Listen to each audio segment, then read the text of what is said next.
You ask Tiger to solve. This deals with linear equations with one unknown. The final result is A equals 96. Let's solve it step by step. Group all constants on the right side of the equation. Subtract 7 from both sides. Simplify the arithmetic.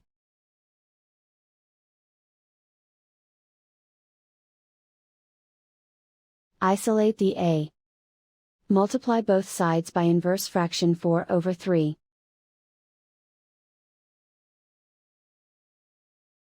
Group like terms.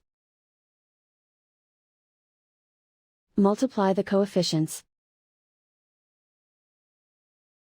Simplify the fraction. Multiply the fractions. Simplify the arithmetic.